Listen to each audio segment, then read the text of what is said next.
raja yang dinubuatkan oleh Tuhan mereka yang akan duduk kemudian sebagai pemimpin untuk Bani Yakub. Akan tetapi orang-orang Majus mengiyakan, baik paman, kami akan ke Bethlehem, ke tanah Yudea. Kami akan menyelidiki tentang Yesus, tentang anak itu. Dan kalau kami sudah menemukan anak itu, kami akan datang kepada Anda untuk menyatakan dan mengatakan hal yang sebenarnya, bahwa anak itu ada di sini, di rumah ini, nomor sekian, blok sekian, RT sekian, RW sekian, desa ini, kelurahan ini, dusun ini, kecamatan ini, kabupaten ini, provinsi ini, negara ini, supaya Anda datang untuk menyembahnya juga sama seperti kami. Tapi apa yang terjadi setelah orang-orang Majus itu berangkat ke tanah Yudea, benar-benar mereka menemukan itu. Apa yang terjadi? Apakah kemudian orang Majus datang ke Herodes? Tidak. Mereka meninggalkan tanah Yudea, menyingkir kemudian dan tidak menemui Herodes, melainkan mencari jalan lain untuk kembali ke negeri mereka. Apa yang terjadi? Herodes marah, Herodes murka. Maka dia memerintahkan untuk membunuh seluruh anak-anak yang berusia 2 tahun ke bawah di tanah Yudea, di Bethlehem itu. Dengan harapan dia juga di antara orang bayi yang dibunuh, di antaranya ada Mesias ini. Tapi ternyata malaikat datang lebih dulu kepada Yusuf. Dalam mimpinya, Yusuf, ya malaikat, bangun, ambil anak itu serta ibunya, larilah ke Mesir. Jadi ketika orangnya Herodes datang ke Bethlehem dan Yudea membunuh seluruh anak-anak kecil, Yusuf dan Maria sudah ada di Mesir bersama Mesias, anak Tuhan ini yang Anda imani. Nah, sehingga Yesus ini bebas dari cengkeraman pembunuhan penguasa. Jadi dari kecil Yesus itu sudah tidak diinginkan oleh Romawi. Dari bayi pun orang-orang Romawi tidak mau Bethlehem, tanah Yudea, bangsa Israel, Bani Yakub kembali bangkit kerajaannya seperti zaman Daud.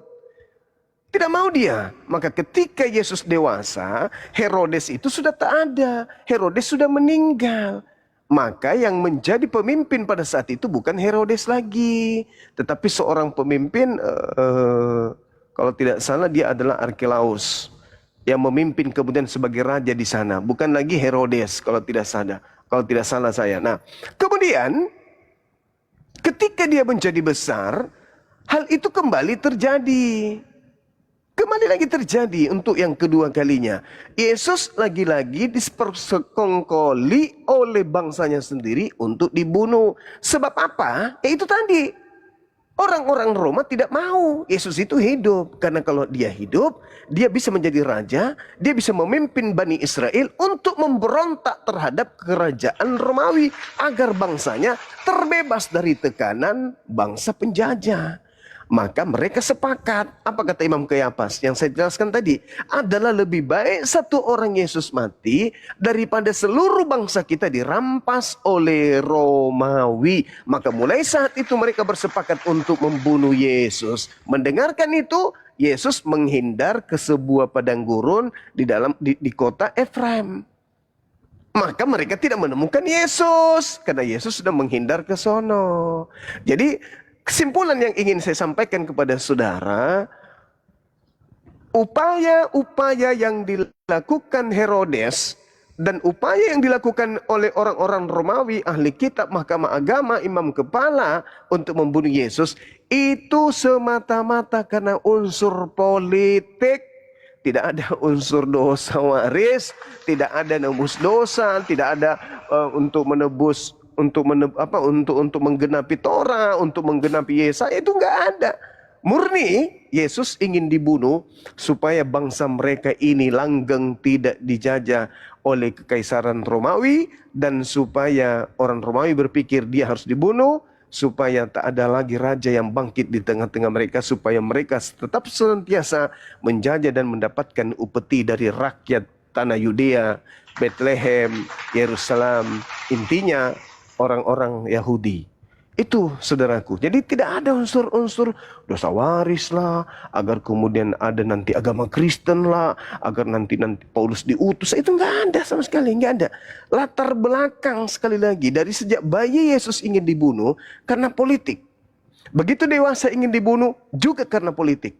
Maka mereka melakukan kesaksian palsu. Wa makaru wa makarallahu wallahu khairul makirin.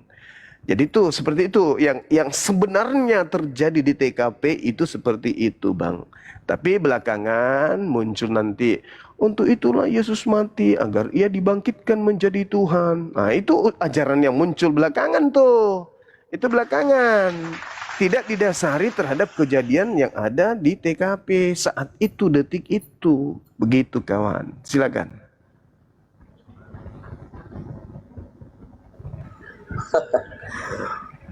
Ya. Terima kasih banyak. Terima kasih. Saya ketawa bukan karena ini ya, tapi saya ketawa karena saya rasa si Mas Juma ini berkata-kata dalam hati sendiri ya, saya lihat ya, kalau saya perhatikan dari tadi. Kenapa?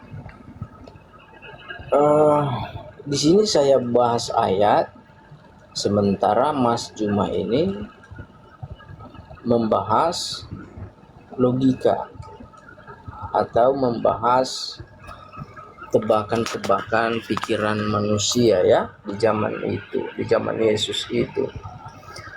Kenapa saya bilang seperti itu? Karena di sini awal mula kedatangan Yesus, kelahiran Yesus ya tidak identik dengan perdebatan orang Yahudi di zaman itu, bahwasanya kelahiran Yesus ini harus dibunuh supaya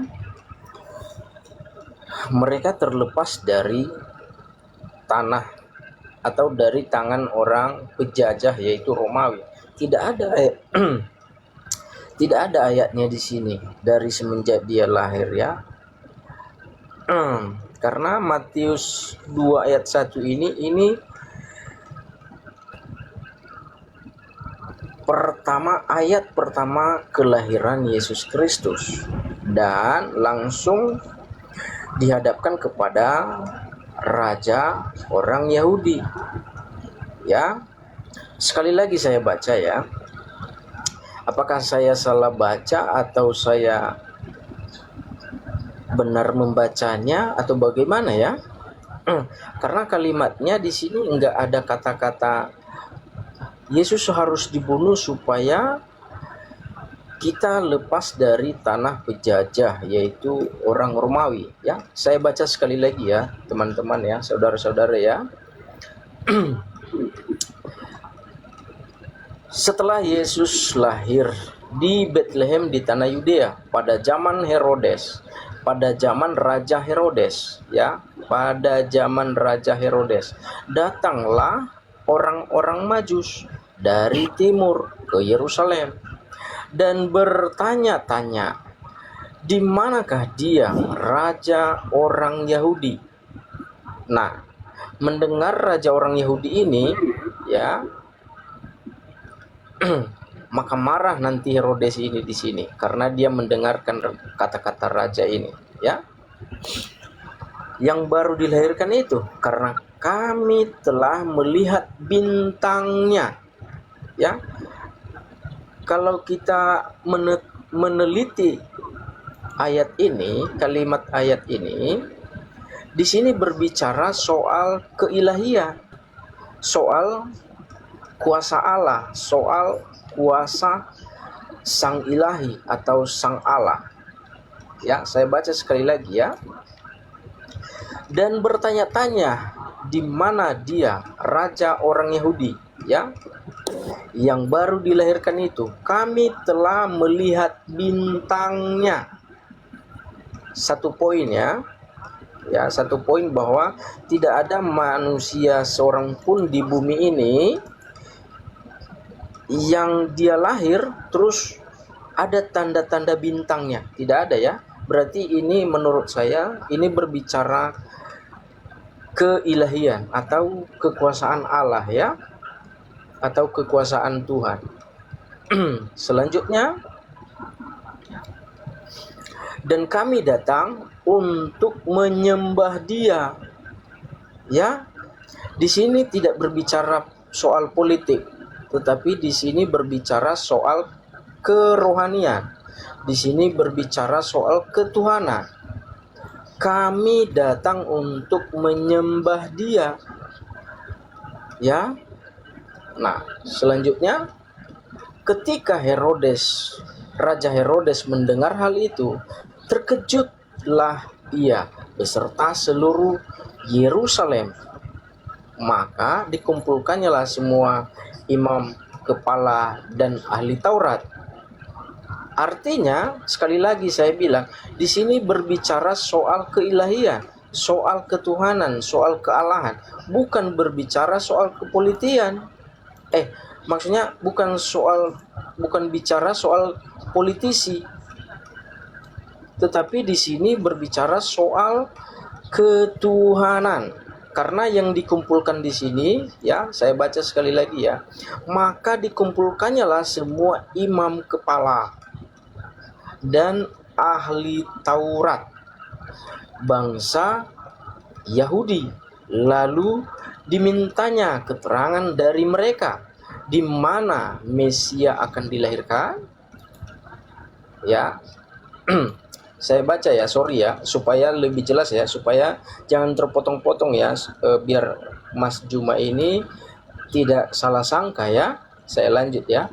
Mereka berkata kepadanya, di Bethlehem di tanah Yudea, karena demikianlah ada tertulis dalam kitab. Sekali lagi, di sini berbicara soal kerohanian, bukan berbicara soal politisi. Ya. Karena demikianlah ada tertulis dalam kitab Nabi, dengan engkau Bethlehem, tanah Yudea, engkau sekali-kali bukanlah yang terkecil di antara mereka yang memerintah Yudea, karena daripadamulah akan bangkit seorang pemimpin yang akan menggembalakan ya. Artinya menggembalakan itu ya bukan berbicara soal politisi, tetapi di sini berbicara soal pengajar rohani. Artinya ya, menggembalakan umatku. Umatku ya, bukan rakyatku ya. Umatku Israel. Di sini nggak ada berbicara soal politisi ya. Kalau rakyat baru berbicara politisi. Di sini umat, ya. Oke. Kita lanjut di ayat yang 13 tadi. Setelah orang-orang Majus itu berangkat, nampaklah malaikat. Ya. Sekali lagi saya tegaskan, di sini tidak berbicara soal politisi, tetapi di sini berbicara soal rohani, soal keilahian, soal ketuhanan, ya.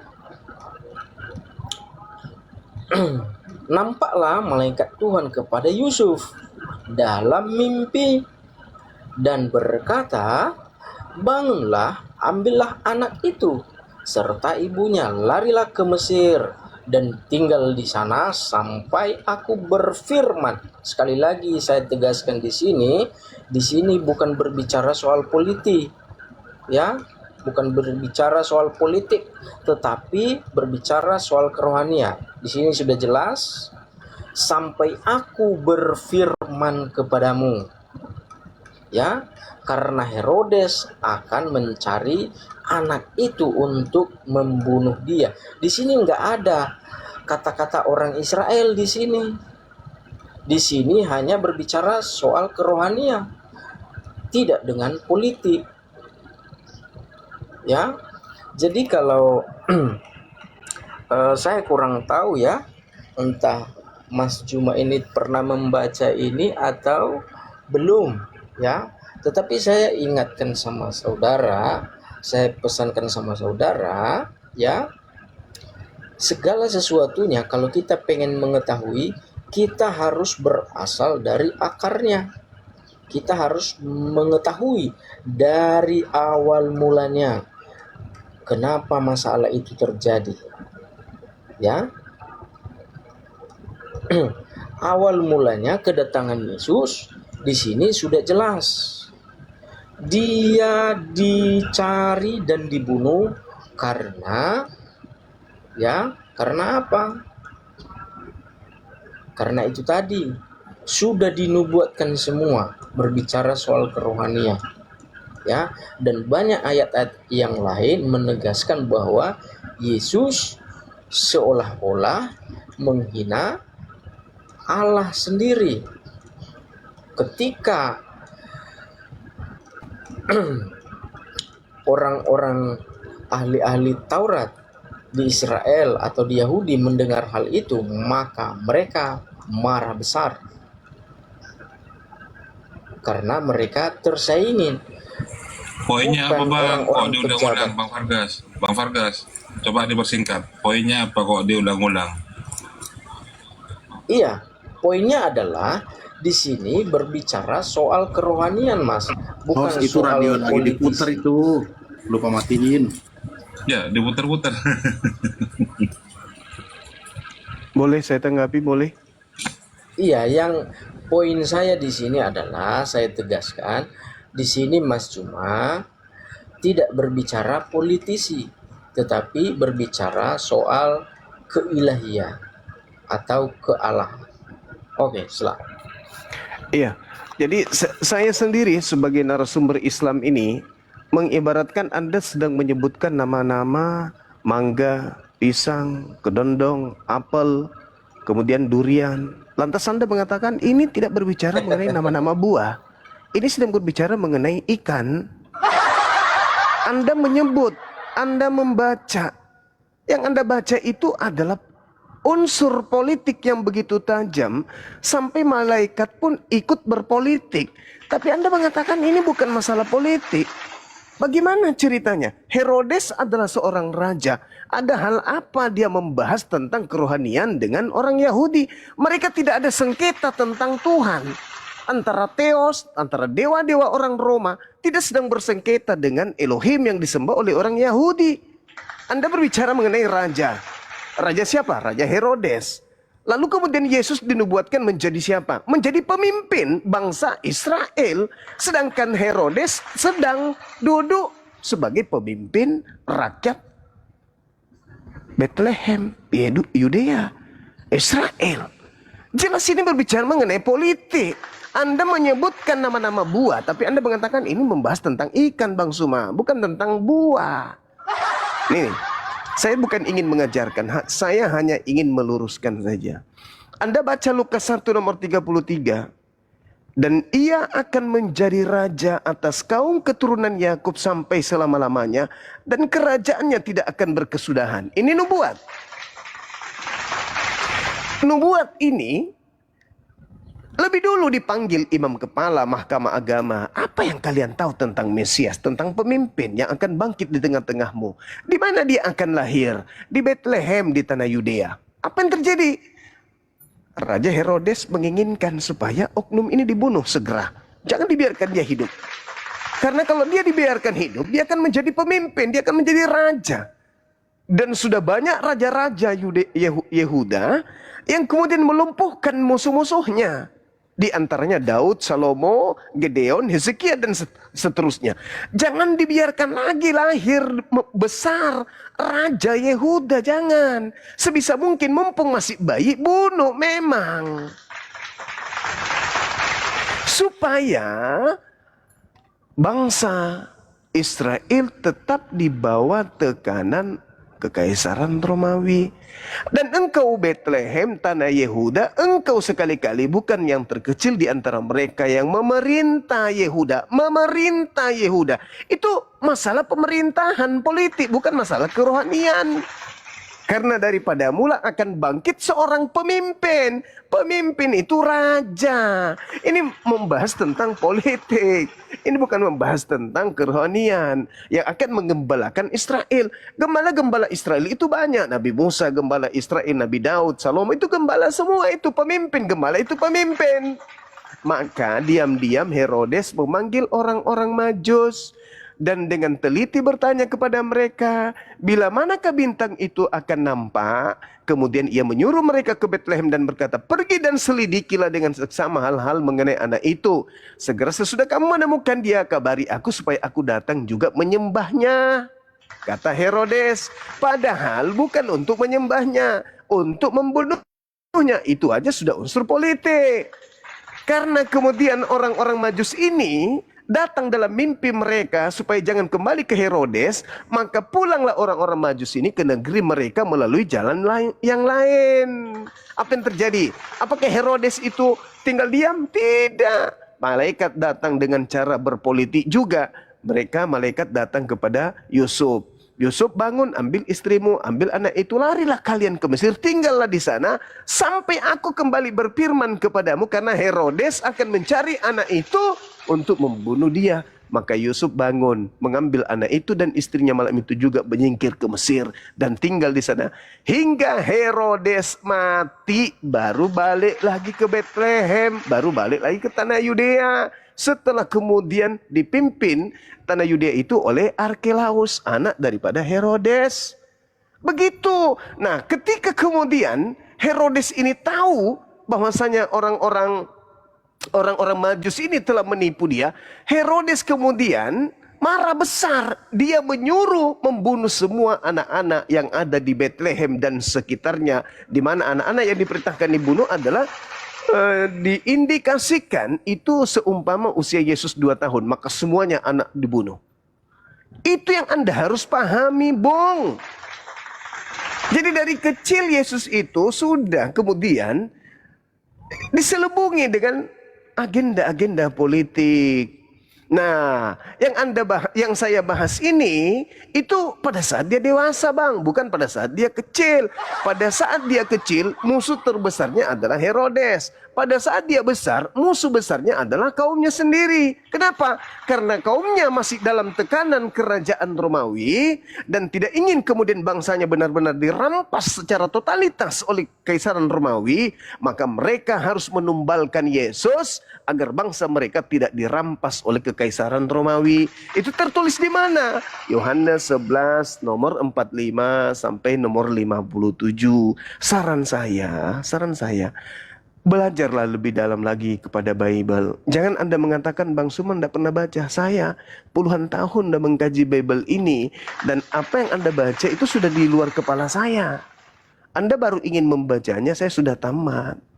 Untuk itulah saya katakan kepada saudara, dari sejak kecil Yesus itu sudah diselimuti gerakan-gerakan politik dari Kekaisaran Romawi maupun internalnya sendiri. Ketika dia dewasa, Anda boleh baca kemudian dalam Yohanes 11 itu, bagaimana orang-orang Yahudi bersepakat ingin membunuh Yesus sampai imam kepala angkat suara. Apa katanya? Yesus harus mati. Untuk apa? Supaya bangsa kita tidak dirampas oleh Roma. Untuk itulah dia bernubuat, Yesus harus mati untuk bangsa kita. Nah, maka mulai saat itu mereka bersepakat membunuh Yesus. Yohanes 11 nomor 53. Nomor 54-nya dikatakan, karena itu Yesus tidak lagi menampakkan diri di muka umum di antara orang-orang Yahudi. Yesus berangkat di suatu daerah dekat padang gurun ke sebuah kota yang bernama Efraim, dan disitulah Yesus tinggal bersama dengan murid-muridnya. Lalu kemudian di data nomor 57-nya, sementara itu imam-imam kepala dan orang-orang Farisi telah memberikan perintah kepada rakyat supaya setiap orang yang tahu di mana Yesus berada agar memberitahukan keberadaannya kepada imam kepala agar mereka dapat menangkap Yesus. Jadi Yesus pada TKP, pada kondisi yang ada, pada latar belakang yang sebenarnya ingin dibunuh karena unsur politik agar bangsa Israel tidak dirampas penjajah Roma. Tak ada dosa waris, tak ada dosa kutukan, tak ada membebaskan dosa orang-orang Kristen, tak ada menggenapi saya, tak ada kemudian menggenapi dosa-dosa yang harus ditebus dengan tumbal darah manusia, dan tak ada kemudian penyelamatan dengan menghapuskan Torah. Itu yang perlu saudara pahami. Ajaran-ajaran yang muncul kemudian barulah menggunakan nama Yesus sebagai tameng untuk menjelaskan dan menguraikan ajaran di luar Yahudi itu. Itu yang perlu saudara pahami. Maka Yesus mengatakan, waspadalah kepada penyesat yang datang kepadamu memakai namaku dan berkata, akulah Mesias. Nah, inilah ajaran yang muncul kemudian nembus dosa lah, Tuhan matilah, Tuhan turun ke bumi lah, Tuhan disalib lah. Ajaran-ajaran ini muncul karena memakai nama Yesus. Dan banyak orang yang disesatkan dengan pola itu.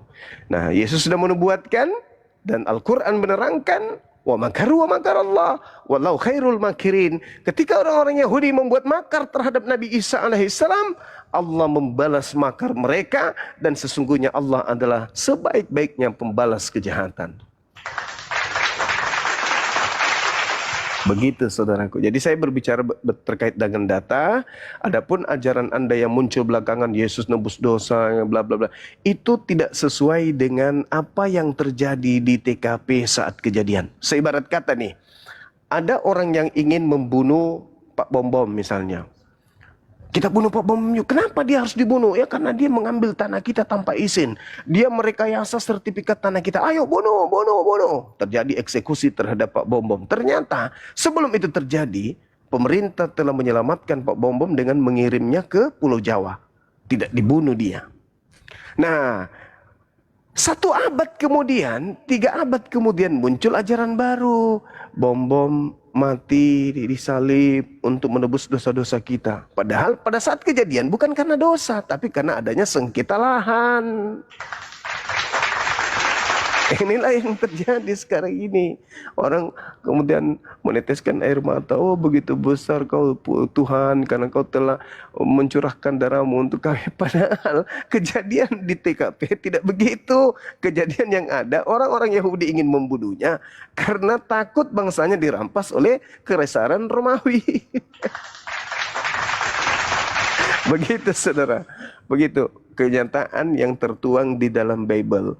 Bukan saya merekayasa, tapi itu ada tertulis. Gitu, silakan.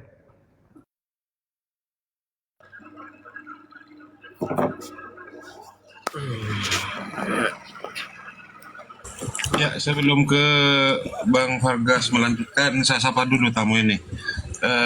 Bang Ivanhu, selamat pagi. Dibuka mute-nya Bang Ivanhu. Yo, selamat pagi, shalom. Ya, dari Katolik apa Protestan, Bang? Ya, terserah. Hah? Katolik, Katolik. Oh, Katolik. Ya, saya naikkan Anda karena tadi. Iya, betul. Iya, saya naikkan Anda karena tadi Anda bilang apa ini? Suma Taleso, naikkan saya. Nah, makanya saya naikkan. Apa Taleso? Nggak tahu, nggak ngerti ya. Ya, mau diskusi? Oh, kesini dulu menjawab. Selesaikan dulu mereka menjawab. Nah, sudah selesai Bang Vargas? Mau dibantu Bang Vargas? Ya, iya. Terima kasih banyak ya. Jadi saya mau tanya sama Mas Juma ini ya. Bang, sebelum tanya saran saya gini aja. Terima kasih Bang Juma atas ilmunya yang dipaparkan luar biasa, saya baru paham gitu, Bang. Ya.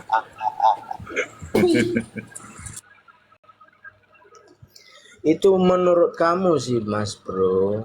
Tetapi begini ya. Saya mau tanya sama Mas Juma ini. Di mana ayatnya mengatakan bahwa Yesus dibunuh karena gara-gara politik? Bukankah ayat itu semua dari berbicara soal kerohanian? Tetapi kalau ada yang mempelesetkan bahwa Yesus dibunuh gara-gara politik, itu urusan dia. Hanya saja kami ini masuk di sini untuk menjawab, meluruskan. Kalau tidak ada yang menerima, ya wajar-wajar saya, karena imannya berbeda dengan kami. Yang kami tangkap di sini hanya ayat firman yang mengatakannya. bukan filosofi atau pikiran-pikiran orang Yahudi itu, tetapi yang kami artikan di sini adalah ayat Alkitab itu, ya. Karena di ayat Alkitab ini satupun tidak ada ayat yang berkata Yesus dibunuh gara-gara politik, ya. Ya, Saya baca ayat boleh, sampai Bang? di situ, ya. Saya baca Silakan, dalilnya. Mas. Oke, baik. Silakan. Jadi Mas. gini, baik. Kita lihat dalam Yohanes 11 ya, nomor 45. Banyak di antara orang-orang Yahudi yang datang melawat Maria. Yohanes 11 ayat 45 ya. Udah cek 45 sampai nomor 57. ya. Yang Yohanes 11 menyaksikan ayat 45 sampai 47. Berapa? Ya. Yohanes 45 sampai 57. 57. 45 sampai 57. Oke. Iya, saya baca ya. Banyak orang di antara orang-orang Yahudi yang datang melawat Maria yang menyaksikan sendiri apa yang telah diperbuat oleh Yesus, percaya kepada Yesus. Jadi banyak orang yang datang kepada rumah Maria, melawat Maria dan menyaksikan sendiri apa yang diperbuat Yesus, dan orang banyak ini percaya kepada Yesus. Tetapi ada di antara mereka yang pergi kemudian kepada orang-orang Farisi untuk menceritakan kepada orang Farisi apa yang sedang diperbuat Yesus tersebut. Lalu imam-imam kepala dan orang-orang Farisi ini, Berapa itu? Ayat berapa? Ayat berapa? nomor 47, memanggil mahkamah agama untuk berkumpul, dan kemudian mereka berkata, apakah yang harus kita buat? Sebab orang ini, maksudnya Yesus, membuat banyak mukjizat. Apabila kita biarkan Yesus, maka semua orang akan percaya kepada Yesus, dan orang-orang Roma akan datang dan akan merampas tempat suci kita serta bangsa kita. Tuh, sudah tertulis begitu, jelas sekali. Apabila kita biarkan ini terjadi, maka semua orang. Yohanes 4 ayat 47. 48, aduh gimana sih orang ini? Apabila kau bilang tadi 47. Iya. Yang saya baca tadi itu 47, yang sekarang ini 48. Saya kan bilang dari 45 sampai ke 57.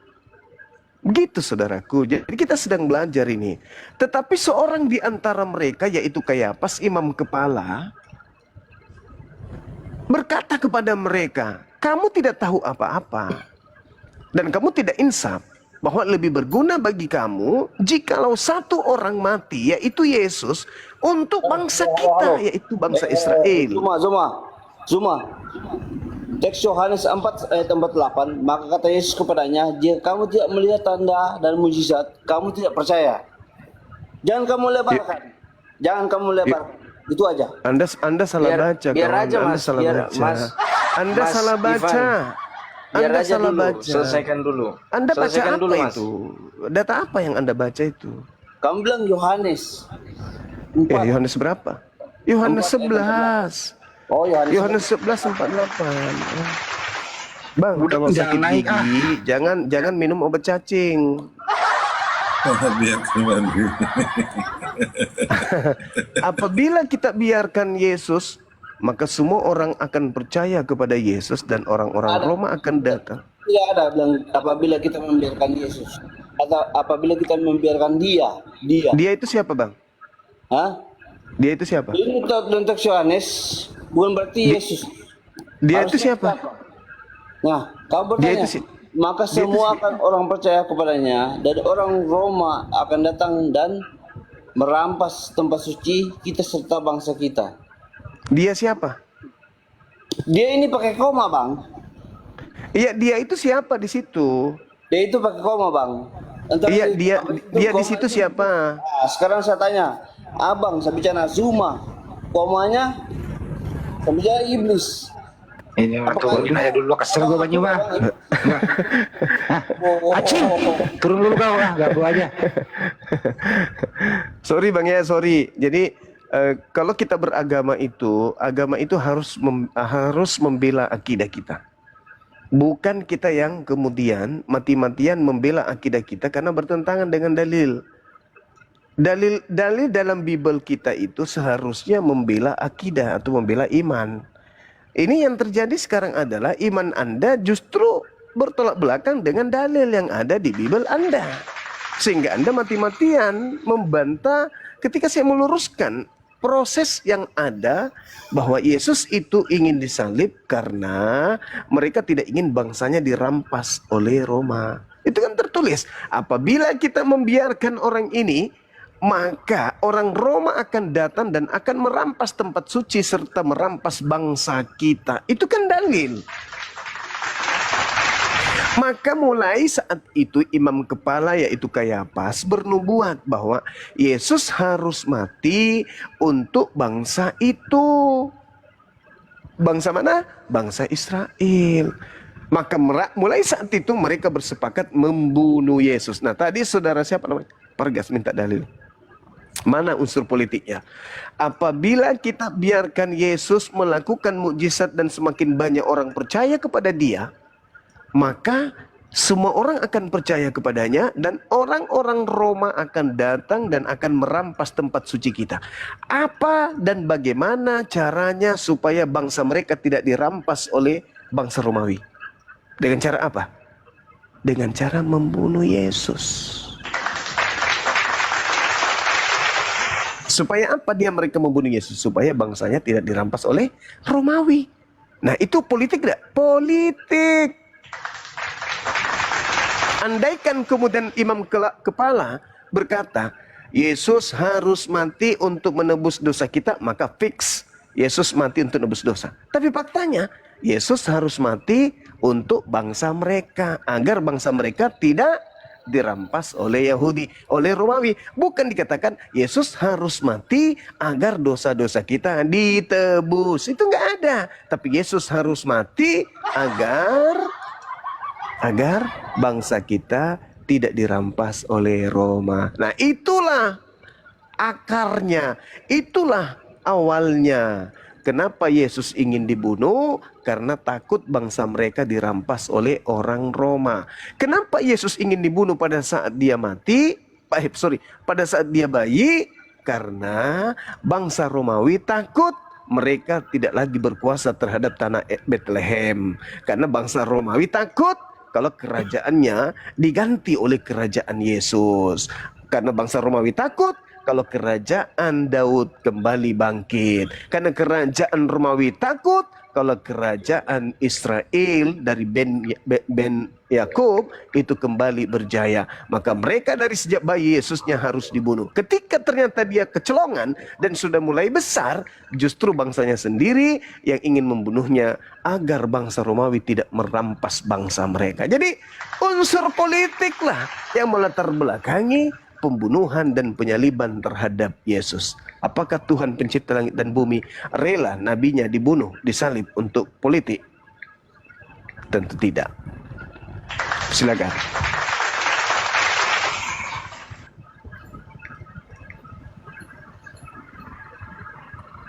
Saya sudah kasih dalilnya Bang yang Anda minta. Yohanes 11 nomor 48. Ya, terima kasih Mas Jumaku, Mas Juma. Sama-sama. Jadi Mas Juma ini berbicara di mana ya? Ya nggak apa-apa. Kalau Mas Juma ini menebak ayat ini sebagai politik orang Yahudi, itu terserah. Non problem. Tetapi satu hal ya. Kalau saya bilang begini, asal usul ahli-ahli Taurat membenci Yesus bukan karena politik, tetapi karena mereka tersaingi. Ya. Karena dari ayat-ayat dari awalnya ya, Yesus itu mengajar, Yesus itu mengajarin kitab-kitab Taurat ya, Yesus itu mengajarin kitab-kitab Nabi. Maka orang-orang ahli-ahli Taurat ini sakit hati kepada Yesus, ya, maka timbullah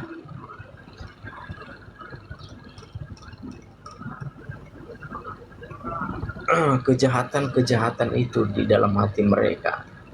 Jadi kalau Mas Juma ini berbicara dengan ayat ini saja, ya saya bilang terserah. Kalau kita ini cuma satu ayat saja, satu pasal aja, ya saya bilang itu benar asli. Tetapi karena ini ayat berkata segitu banyak dan ini enggak berbicara, awal usulnya itu tidak berbicara soal politik, tetapi sakit hati karena mereka tersaingin soal pengajaran Alkitab atau ahli Taurat.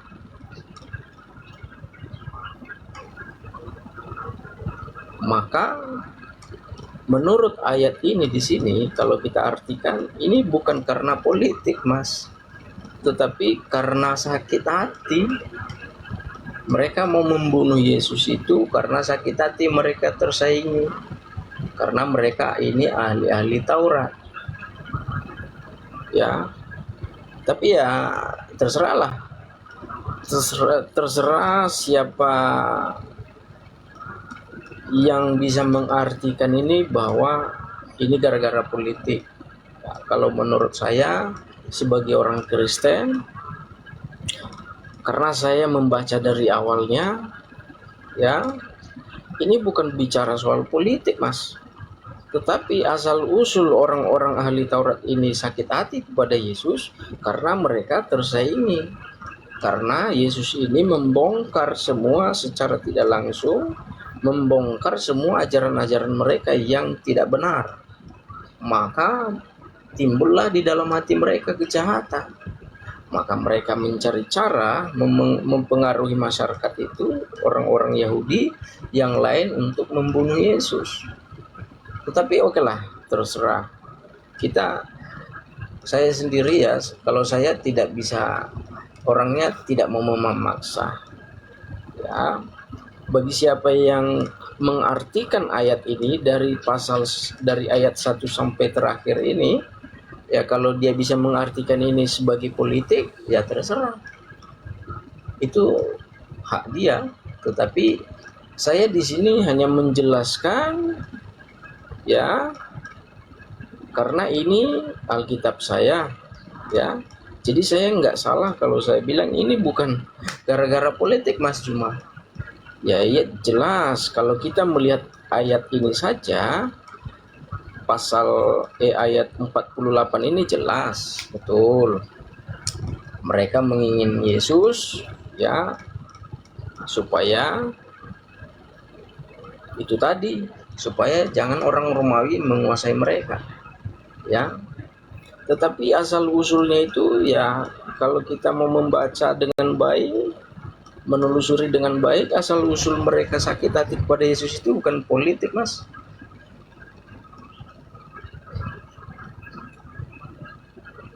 Oke, itu saja. Saya nggak begitu lama-lama karena ya saya orangnya tidak bisa memaksa, Mas. Kalau tidak bisa diterima, ya terserah. Siapa yang mau mengartikan ini bahwa ini artinya, ya terserah. Yang penting kita menjelaskan di sini. Kita baca dari ayat 1 sampai terakhirnya supaya kita mengerti, Mas. Ya. Ya kalau kita cuman ambil satu ayat-ayat aja yang berkata demikian, ya kalau saya bilang kurang tepat, kurang pas. Silakan, Mas. Oke, baik. Kalau kita melihat perikop dari Yohanes 11 ini, persepakatan untuk membunuh Yesus, saya mengatakan berdasarkan dalil unsur politik. Saudara saya mengatakan karena unsur merasa tersaingi. Ya, tersaingi dalam bidang apa? Dalam bidang mencari simpatik dan kemudian pengajaran tadi yang saya bilang. Tersaingi tentang pengajaran kitab-kitab tersaingi Taurat atau kitab-kitab para nabi, betul. Ya. Oke. Mereka tersaingi, padahal yang tertulis di situ adalah menyaksikan sendiri apa yang telah diperbuat Yesus, percaya kepadanya. Ini kenapa terjadi? Karena di situ Yesus membangkitkan Lazarus, saudara Maria. Maka mereka kaget, mereka percaya, wah Yesus ini betul-betul hebat.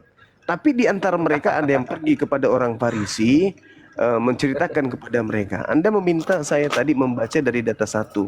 Tapi ketika saya membaca dan menyampaikan isi daripada data nomor 1 dan seterusnya sampai ke data nomor 44 ini, itu salah satunya adalah Yesus mengatakan, Lazarus, marilah, keluarlah kamu dari kubur.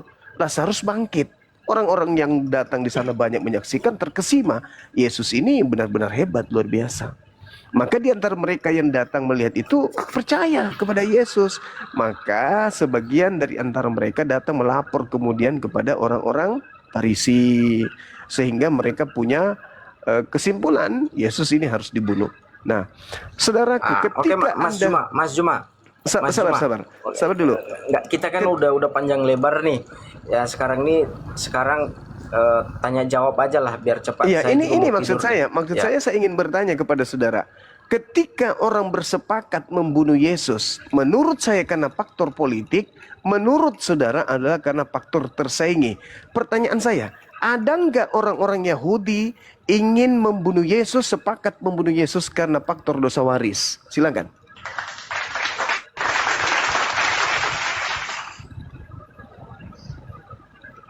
Faktor dosa waris dalam arti maksudnya gimana nih?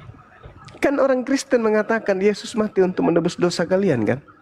Nah, pertanyaan saya, ada nggak orang-orang Yahudi ingin membunuh Yesus karena faktor dosa waris ini? Karena faktor ingin nebus dosa. Sementara kita sudah mengkaji Yesus ingin dibunuh karena takut bangsanya dirampas oleh orang Roma. Nah, pertanyaan saya, ada nggak Yesus ingin dibunuh? Mereka sepakat ingin membunuh Yesus karena adanya penebusan dosa. Ada nggak itu, Bang?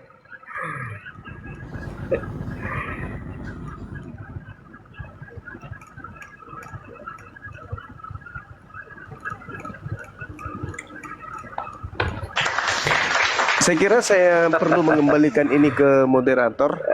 Sebentar Mas Juma. Sebentar Mas Juma ya. Endi Slebes, Dinda Tahta. Iya, saya jawab ya. Oh, boleh.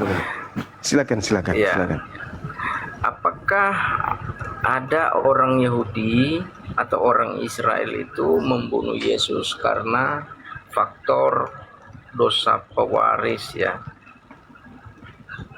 Sebenarnya judulnya itu bukan begitu sih Mas, tetapi judulnya adalah orang-orang Yahudi membunuh Yesus karena mereka menganggap Yesus bahwa menghina Allah nenek moyang mereka. Oke, bukan karena dosa waris? Bukan. Oke, selesai kita. Silakan Kanda diambil alih dulu. Gagal nebus dosa waris malam ini. Silakan. Tapi kalau mereka mau bersekongkol ingin membunuh Yesus bukan karena menebus dosa, kenapa Kristen menganggap kematian Yesus itu menebus dosa? Dari mana ilmu ini? Dari mana ajaran ini? Silakan. Kalau ketawa. Jadi begini Mas. Iya, kan nggak apa-apa kita ketawa Mas. Santai aja Mas. Iya kan? Saya orangnya santai aja. Ya kalau ketawa juga lah Mas. Jangan tegang kali lah.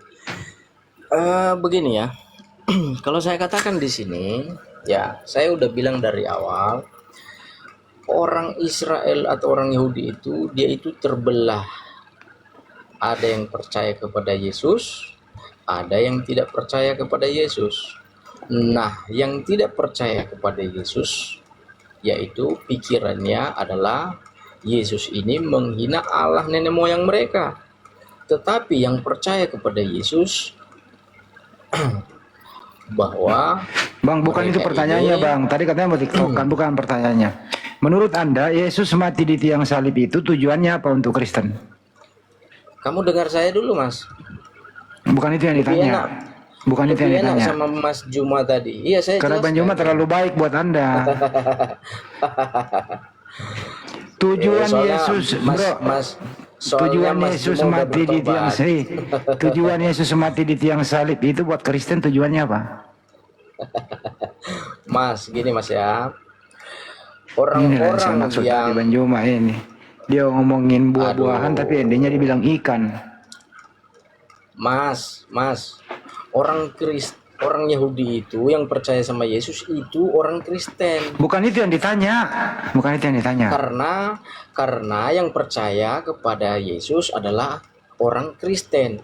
Bukan itu yang Kalau ditanya. Mas bertanya sama saya, ya, maka saya jawabnya dengan Kristen di zaman Yesus. Kan sama saja. Sekarang ini Anda Kristen nih, pertanyaan sederhana. Tujuan Yesus mati di tiang salib itu sebagai Anda orang Kristen tujuannya apa? Oh, banyak tujuannya Mas. Kalau saya Nah, satu. Satu, Yesus mati. Satu, supaya dosa manusia ditebus. Oke, baik. Itu satu Dua. aja cukup. Dua, tunggu biar nggak salah paham Mas. Nah, dua apa? Dua, Yesus mati di kayu salib mengajarkan kepada umatnya, "Woi, umatku, perhatikan, kamu tidak pernah lari dari kematian. Maka kalau engkau menghadapi segala sesuatu, sekalipun itu kematian, maka jangan engkau takut, getar, karena Oke. itu memang harus terjadi atasmu." Oke, Dua. cukup. Dua. Ketiga, ya, Yesus mati di kayu salib mengajarkan segala sesuatunya, Apa itu? kerendahan hati, Kerendahan. perbuatan baik, tidak boleh melawan musuh. Makanya dia katakan, kasihilah musuhmu. Makanya Yesus berdoa di atas kayu salib, katanya, ampunilah mereka Tuhan, karena Oke. mereka tidak tahu apa yang mereka perbuat. Baik. Cukup tiga dulu ya. Menebus dosa. Tiga aja dulu. Ya. Menebus dosa, mengajar untuk tidak lari kalau ada yang ingin bunuh. Jadi kalau Kristen ini ada yang mau dibunuh, jangan lari, hadapi aja. Ketiga, kerendahan Mas. hati, mendoakan musuh. Oke, sekarang nih. Jangan. Mas, dengerin gini dulu, Mas, Bang. saya lurusin dulu. Sebentar dulu, saya luruskan dulu ya, biar nggak salah Anda paham. sendiri yang ngomong barusan itu. Maksudnya kematian itu, saya bilang tadi, menghadapi segala sesuatunya, maupun itu kematian. Jangan getar, karena manusia memang harus melewati Ya udah begitu. cukup, gantian Bang giliran Handi. saya. Ya, siap. Silakan. Bang Handi, di Siap. antara 3 alasan dari saudara kita Kristen ini, ada nggak salah satunya menjadi latar belakang orang Yahudi ingin membunuh Yesus? Ya itulah saya mau nanya ke sana, Bang. Ya, silakan, Oke. silakan. Di antara ketiga alasan ini tadi, orang Yahudi yang ingin membunuh Yesus dengan tentara Romawi, ada nggak ketiga alasan ini menebus dosa salah satunya buat mereka? Jangan nangis. Mas, satu hal yang Mas tahu, mereka membunuh Yesus karena mereka tidak mengerti kedatangan Yesus. Tetapi yang mengikuti Yesus, yang mengasihi Yesus, yang percaya kepada Yesus adalah orang-orang yang percaya tentang kedatangan Yesus. Jadi kalau Mas bertanya hal seperti itu, maka Mas belum tahu apa-apa hal ini. Saya rasa. Oke, saya ulang ya. Saya ulang nih Bang. Ini Bang, saya ulang semangat bahasa Indonesia nih. Tujuan Yesus mati untuk orang Kristen salah satunya menebus dosa. Ya, betul. Terus mengajari orang agar tidak lari dari kematian, kerendahan hati, dan seterusnya. Pertanyaannya adalah, di antara ketiga tujuan Yesus mati di tiang salib ini, orang-orang yang ingin membunuh Yesus ini, tujuannya apakah sama dengan tujuan Kristen? Tidak. Tidak. Nah, pertanyaannya dari mana Anda ambil ilmu tujuan ini? Karena mereka tidak percaya. Astagfirullahaladzim. Semakin nggak nyambung Banyuma, sudahlah. Saya sudah bilang tadi, orang yang percaya kepada Yesus adalah orang-orang yang tahu dan paham kedatangan Yesus itu seperti apa. Tetapi orang yang tidak mengenal Yesus, kedatangan Yesus itu seperti apa, maka mereka sangat benci kepada Yesus. Kenapa? Karena mereka Yesus ini mereka anggap menghina Allah nenek moyang mereka karena mereka tidak paham. Saudara, di antara ketiga alasan yang tadi, ada enggak salah satu atau ketiga-tiganya alasan ini dipakai sebagai alas awal membunuh Yesus? Ada enggak di antara ketiga alasan ini salah satunya menjadi alasan membunuh Yesus? Tadi kan saya mengatakan mereka sepakat membunuh Yesus karena unsur politik. Tapi Anda mengatakan tujuan Yesus dibunuh ada 3. Nah, pertanyaan saya, ketiga alasan ini ada nggak salah satunya? Nggak usah tiga-tiganya, berat kali kalau tiga-tiganya. Satu aja.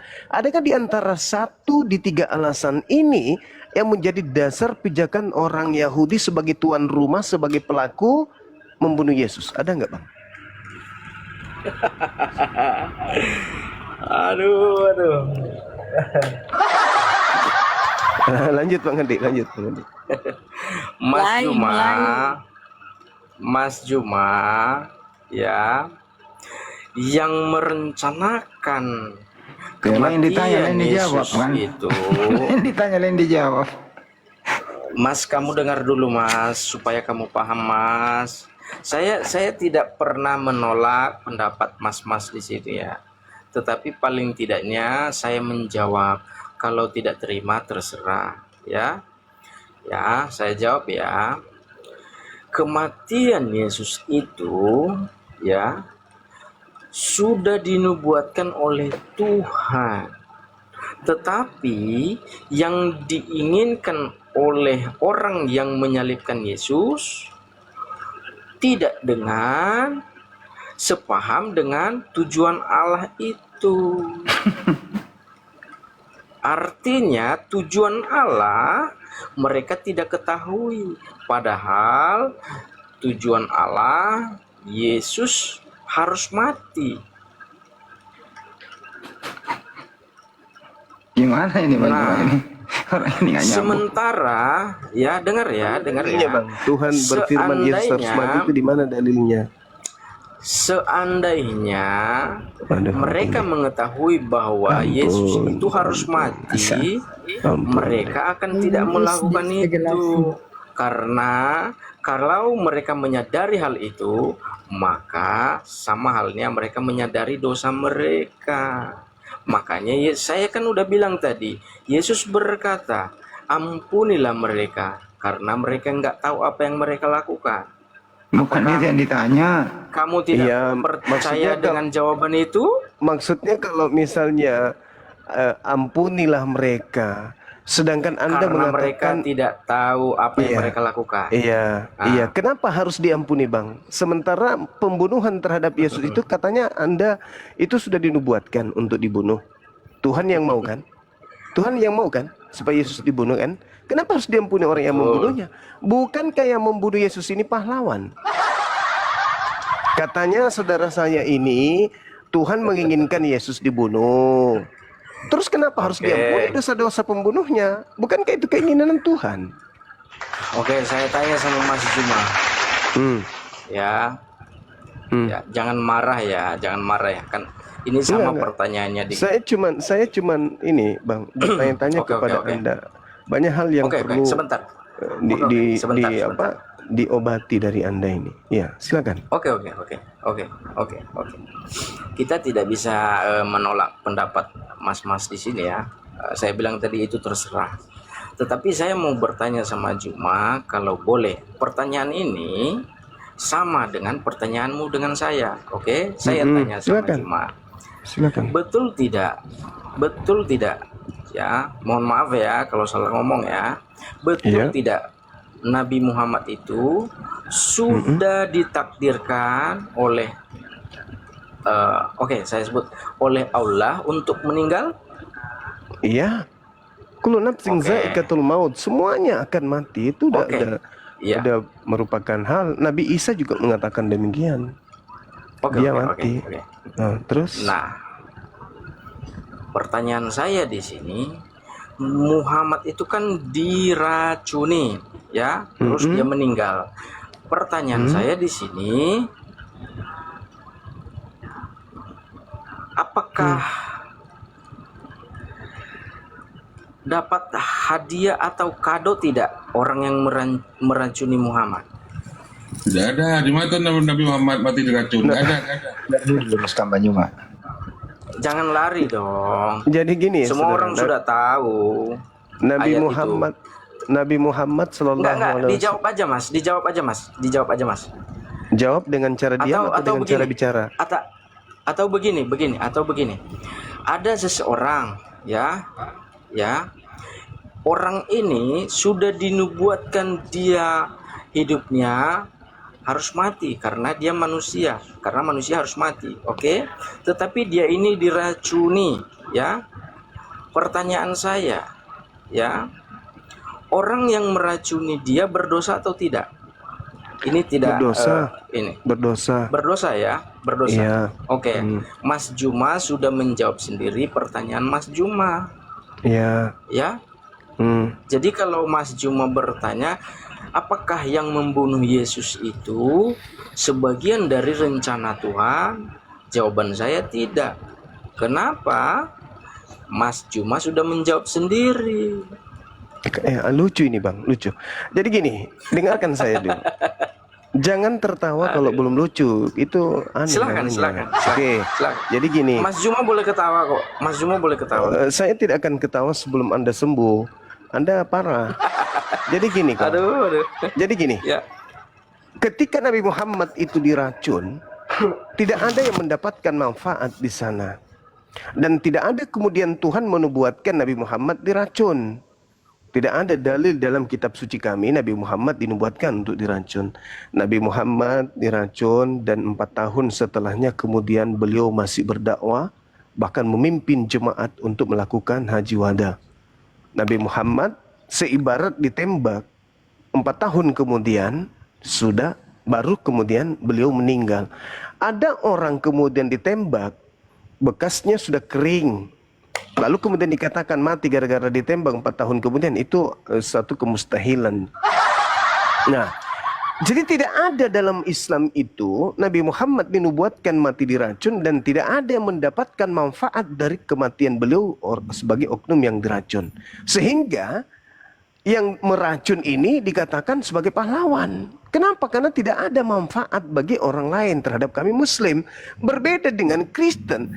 Ketika Yesus mati, dibunuh, disalib, pertama, katanya dinubuatkan menurut saudara, dinubuatkan oleh Tuhan untuk mati. Berarti harus ada eksekutor sebagai pahlawan untuk membunuh Yesus.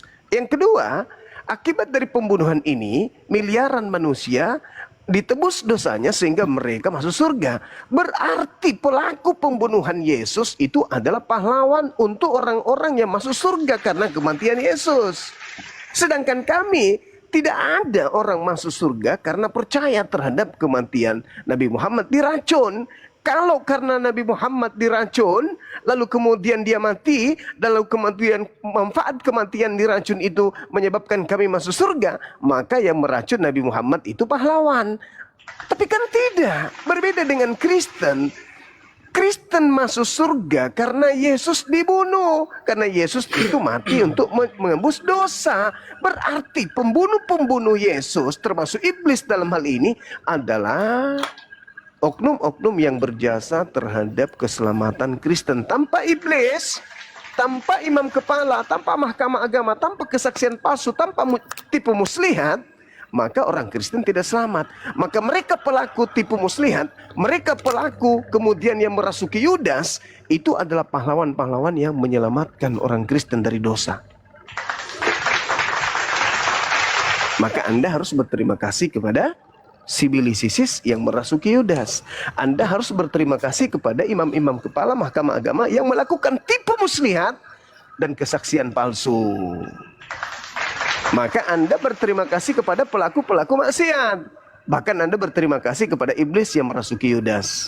Bahkan berterima kasih kepada Yudas yang telah berkhianat kepada Yesus. Karena berkat jasa mereka, Yesus mati. Dan akibat kematian Yesus, dosa kalian dihapuskan atau ditebuskan.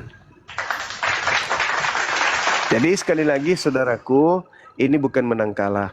Kita hanya memberikan edukasi. Silakan Anda pertontonkan iman saudara, kepercayaan saudara, biar yang di bawah menilai kita. Kalau ada yang salah dari saya, ada yang salah dari Bang Handi, ya insya Allah kami tetap belajar untuk memperbaiki diri. Sedangkan kalau ada yang salah dengan Anda, dari tadi Anda sudah menertawakan diri Anda sendiri. Kan gitu. Silakan Bang Handi, mudah-mudahan bisa edukasi lagi. Lanjut. Mantap. Aduh. Jadi satu lagi lah ini Mas Juma ya, satu lagi lah ya. Nanti siap ini udah selesai lah. Saya mau tanya sama Mas Juma ini.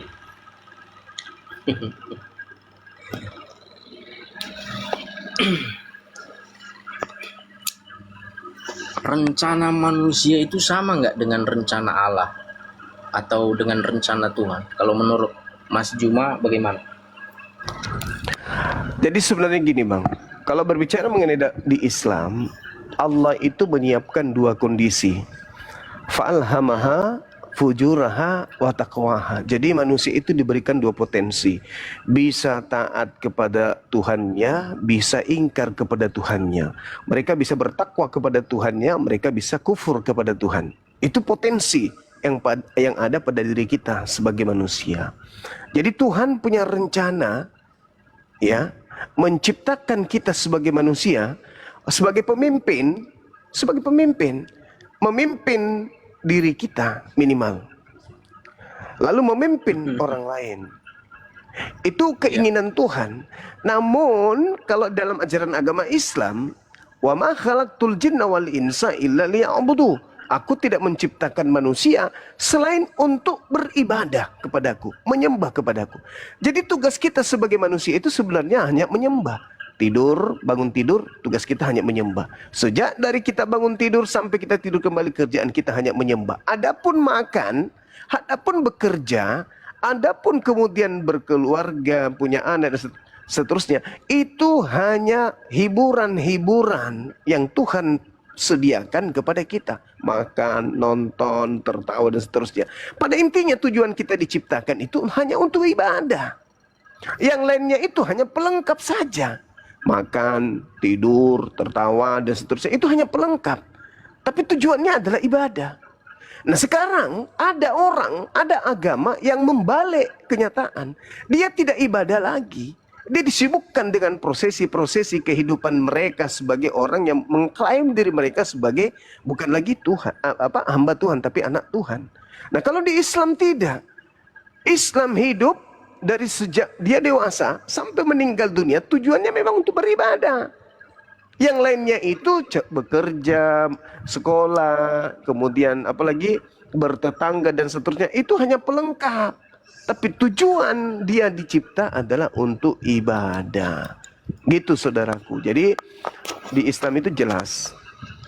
Tujuan Tuhan menciptakan manusia untuk ibadah. Jadi kalau ada manusia dicipta untuk ibadah tapi dia tidak ibadah karena dia bukan lagi hamba Tuhan, tetapi faktanya dia masih melakukan ibadah, pertanyaannya dia ibadah kepada siapa? Kamu bukan lagi hamba, tetapi kamu adalah anak. Boleh. Dan Boleh, diajarkan boleh. dalam Galatia 5, kamu sudah dimemerdekakan dari kuk penghambaan. Oke, kalau begitu, kalian menghambakan diri kepada siapa pada hari Minggu? Oke, udah siap Mas Juma? Ya udah. Terima kasih Mas Juma ya sudah Sama-sama. telah menjawab dengan tepat dan pasti. Sebenarnya Mas Juma ini sangat pintar ya, sangat luar biasa. Tetapi kadang-kadang saya kurang tahu juga. Jadi begini, betul, rupanya Mas Juma ini mengetahui bahwa sisi manusia itu ada dua hal, ya. Artinya ada yang sepakat, ada yang sepakat dengan Tuhan dan ada yang tidak sepakat dengan Tuhan. Ya, artinya begini, ya. Kalau yang namanya sepakat dengan Tuhan, artinya itu kehendaknya Tuhan. Sudah berpesan Tuhan kepadanya. Tetapi kalau yang tidak sepakat dengan Tuhan, atau kata lain, tidak disukai Tuhan, itu artinya tidak pernah Tuhan berkomunikasi dengan dia.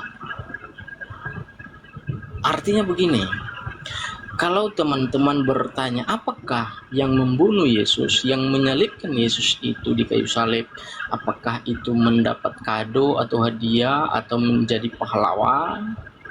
Mas Juma sudah menjawab sendiri, karena satu, yang menyalibkan Yesus adalah orang-orang yang berdosa, yang tidak mengenal Allah, yang tidak percaya kepada Tuhan Yesus itu sendiri. Artinya kalau mereka menyalibkan Yesus, artinya mereka sudah mengacaukan, merusak pekerjaan Tuhan, tujuan Tuhan itu sendiri. Nah, kalau ada yang tidak mengerti hal ini, berarti belajarlah sama Mas Juma ini, ya. Begitu Mas Juma. Terima kasih sudah menjawab kematian Yesus di kayu salib. Oke. Oleh karena itu, pesan saya kepada teman-teman semua, mohon maaf kalau ada kata-kata yang salah, kata-kata yang tidak benar, ya. Ya, biasa yang namanya tanya jawab ini ya karena terlalu semangat, kadang-kadang kita salah-salah ngomong. Oke, Mas Juma, terima kasih banyak. Selamat malam. Saya turun dulu. Tadi ada sepakat Tuhan nih. Saya turun dulu, Bang Juma. Iya, Bro, silakan.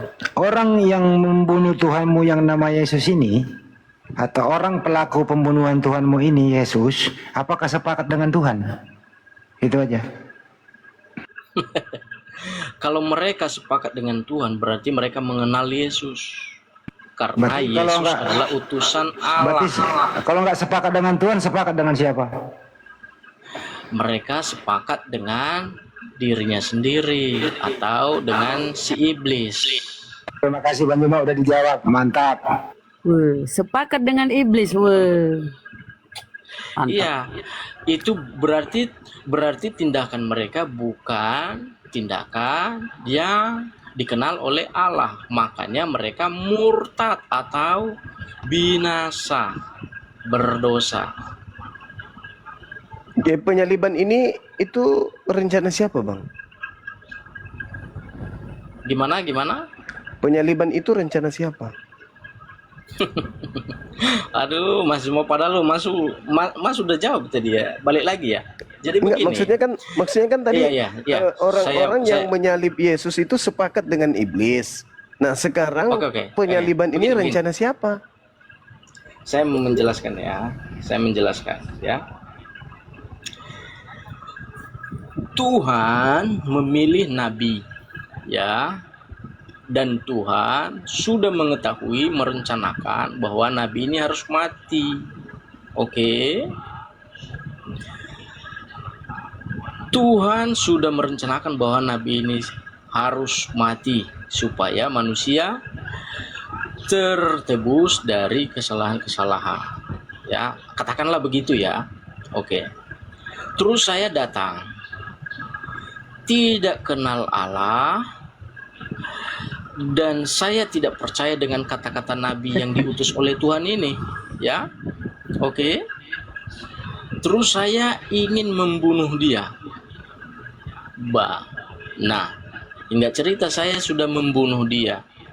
Artinya saya di luar dari rencana itu. Sama halnya, makanya saya katakan tadi, saya menghancurkan rencana Allah. Karena Allah tidak pernah berbicara kepada saya. Kan rencana Tuhan kan membunuh Yesus, betul? Oke lah Mas Juma, padahal udah jawab tadi. Udah kan, silakan lah. Oke, terserah mau menganalisanya seperti apa. Yang penting saya udah menjelaskan. Begitu cara berpikirnya. Oh iya. Baik. Kita kembalikan ke Bang Handi berarti. Biar Bang Handi yang mengeksekusi keadaan. Bro, pembunuhan Yesus Silakan itu Bang rencana. Handi. Bro, yang membunuh Yesus itu, pembunuhan Yesus itu rencana Tuhan atau rencana iblis? Capek saya menjelaskan Mas. Nggak nangkap. Pasti kau capek karena kau nggak mau jawab to the point. Pasti capek. Mas, gini Mas. Gini Mas. Mas berencana, ya.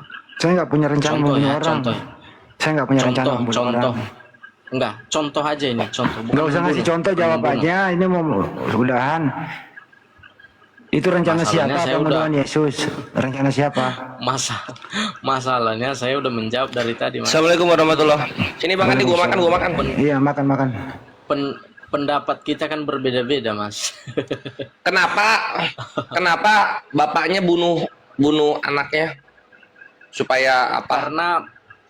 Karena bapaknya nggak suka sama anaknya Mas. Walah, kasihan. Kalau Ya gitu kan, jangan punya jawabannya anak. begitu aja nih itu Mas. Gitu Vargas, jangan punya anak. Padahal inilah anakku. Kepadamu lah aku berkenan. Kan gitu kan.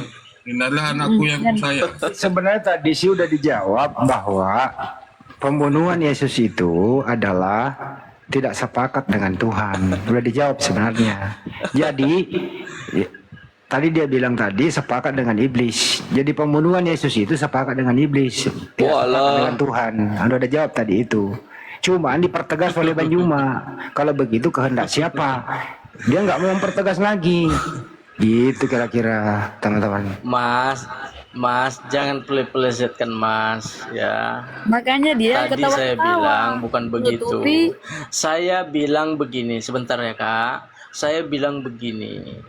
Tuhan berencana mengutus Yesus untuk menebus umat manusia, dan Yesus itu sudah dinubuatkan Tuhan untuk mati atas umat Kenapa manusia. nggak Tuhannya sendiri aja yang mati?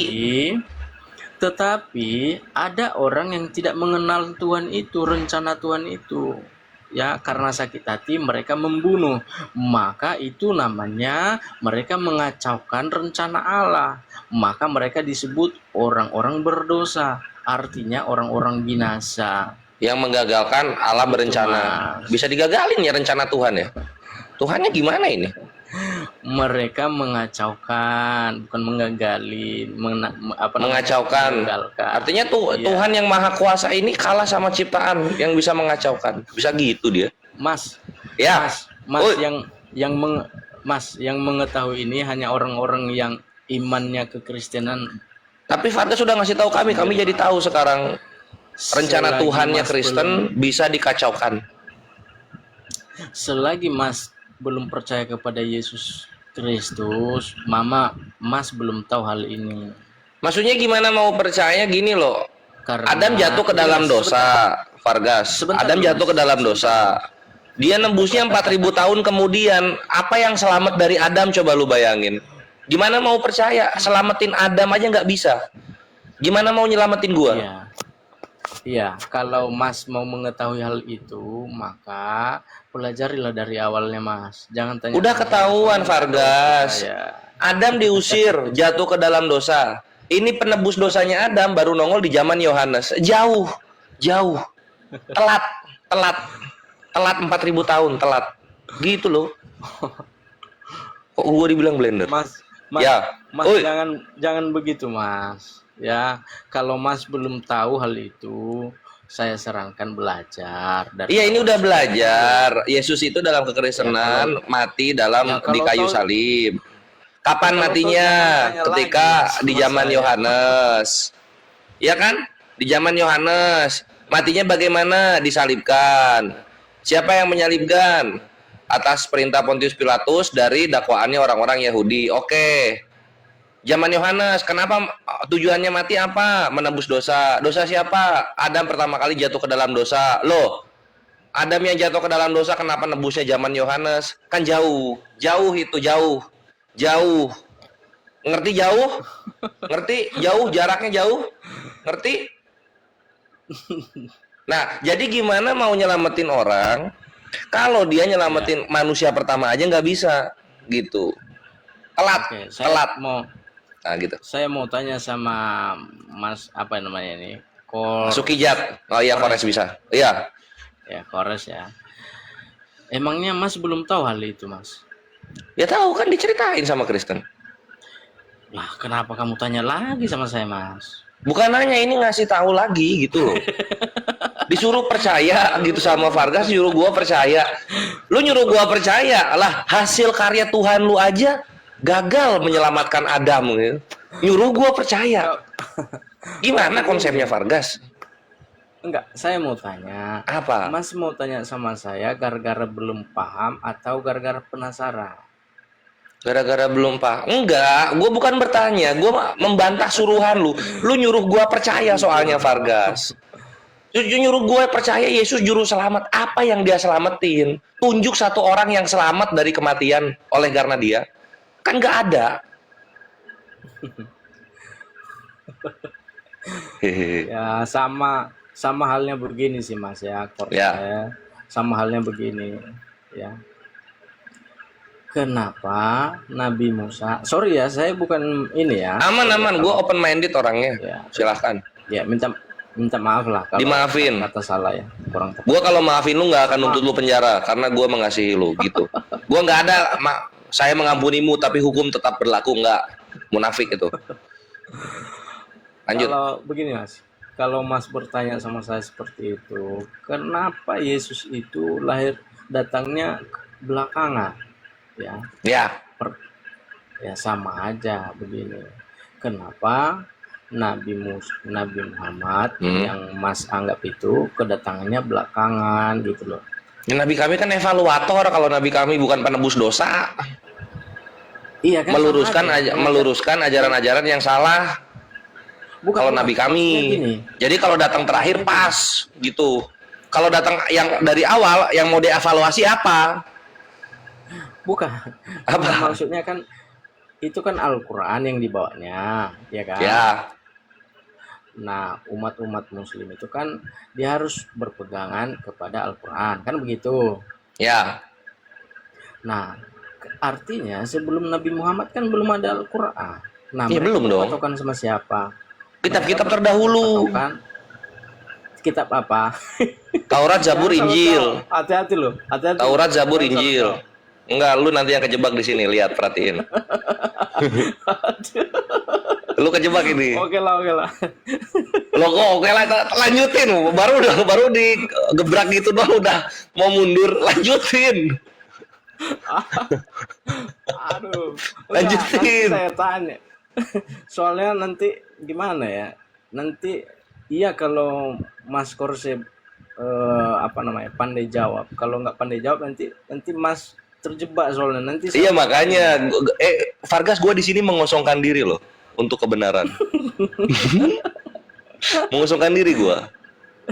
Soalnya saya mau tanya begini. Iya. Ya, kalau memang betul Mas Korsel begitu pendapatnya sebelum Al-Quran atau sebelum Nabi Muhammad lah, Ya. berpegangan kepada Zabur dan Injil, ya kan? Siapa yang bilang berpegangan lu siapa? Sebelum kitab Al-Quran ada Taurat, Zabur, dan Injil. Bukan kami berpegangan dengan Taurat, Zabur, dan Injil. Kami nggak berpegangan. Itu kitab siapa Taurat, Zabur, dan Injil? Iya, artinya belajar mengenal Allah itu Zabur dan Belajar mengenal Allah. Pakai Al-Quran kalau kami kan umat Muslim. Umat yang datang di akhir. enggak, maksudnya gini loh. Apa dong? Maksudnya gini. Sebelum ada Al-Quran ya, saya balik lagi ya nanya. Iya. Sebelum ada Al-Quran ya, atau sebelum Nabi Muhammad. Ya. Berarti Al-Quran belum ada dong. Belum ada. Nah, sebelum Al-Quran itu, Mas beriman di kitab mana? Gua beriman, gua mengimani kitab-kitab terdahulu. Mengimani, bukan mengamalkan. Ngerti iman kan? Iman itu percaya. Percaya dulu kitab ini ada. Oh, mengimani tetapi tidak Mengamalkan, melakukan. tidak melakukan. Ya. Wah. Sama kayak gini, ada di Lulu di Perjanjian Lama ditulis kitab kehidupan sama kitab Nabi Ido. Lu mengimani nggak? Mengimani. Tapi lu melakukan nggak? Enggak. Gitu. Korsel. Mas Korsel. Apa? Rupanya kamu pintar kamu pintar juga menjawabnya ya. Ya iya dong, kores gitu loh, bre. Salam gua kepada kawan-kawan yang jadi junjungan lu, Christian Friends, Warung Kitab, siapapun itu gitu. Mereka udah ngerasain data-data gua. Mantap ya. Iya, mantap. Jadi gitu Vargas, konsep keselamatan, kita ambil keselamatan ya. Gue lebih suka keselamatan daripada ketuhanan sebenarnya. Konsep keselamatan di dalam iman Vargas itu banyak flaw-nya, banyak plot hole. Plot hole itu banyak lubang-lubang yang tidak bisa dijawab gitu, kecuali dengan emosi dan komparasi. Contoh misalnya di dalam imannya Vargas itu Tuhan itu ingin manusia itu masuk surga, Tuhan itu ingin manusia kudus, kan gitu. Sehingga Tuhan memberikan anaknya untuk berhubungan kembali dengan Tuhan. Oke, fine. Bagus konsepnya. Sekarang kita lihat prakteknya. Apa yang membedakan orang yang sudah bersambung kembali hubungannya dengan Tuhan dengan orang yang tidak tersambung kembali hubungannya dengan Tuhan? Apa bedanya? Nggak ada. Orang yang menurut Kristen nyambung dengan Tuhan, tetap ada yang miskin, tetap ada yang kaya. Tetap ada yang normal, tetap ada yang lumpuh total. Orang yang tidak percaya Yesus sebagai